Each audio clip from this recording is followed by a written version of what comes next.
Breaking news చూస్తున్నాం. వర్ధన్నపేట మాజీ MLA Aruri Ramesh బీజేపీలో చేరబోతున్నారు. కేంద్ర మంత్రి కిషన్ రెడ్డితో కలిసి ఆయన ఢిల్లీకి చేరినట్లుగా తెలుస్తోంది. ఇప్పటికే బీఆర్ఎస్ అధినేత కేసీఆర్ ఆయన బుజ్జగించారు. అయినా కూడా ఆయన మాట వినలేదు. ఎట్టకేలకు ఆయన ఢిల్లీకి చేరుకున్నారు. బీజేపీ అగ్రనాయకుల సమక్షంలో ఆయన బీజేపీలో చేరబోతున్నారు. ఇక ఇదే అంశానికి సంబంధించి మరింత సమాచారాన్ని మా సీనియర్ రిపోర్టర్ కోడం రాజు అందిస్తారు. రాజు, ఓవర్ టు యు. ఎన్నికల సందర్భంగా టికెట్ల కోసం వివిధ రాజకీయ పార్టీ నాయకులు పార్టీలు మారడం సహజం. ఈ నేపథ్యంలో వర్ధన్నపేట మాజీ BRS MLA Aruri Ramesh BJP పార్టీలో చేరుతున్నట్లు మీడియా సమావేశం ఏర్పాటు చేశారు.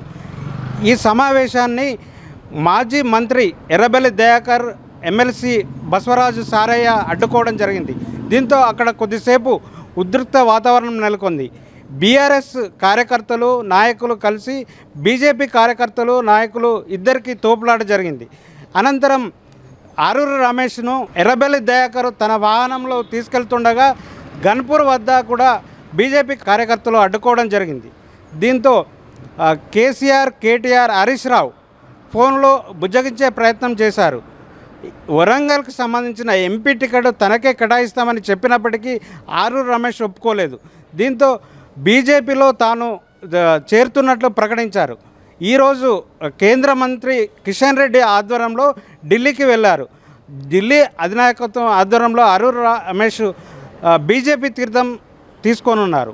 కెమెరామెన్ సత్తిరెడ్డితో రాజు, పూరా లోకల్, హైదరాబాద్.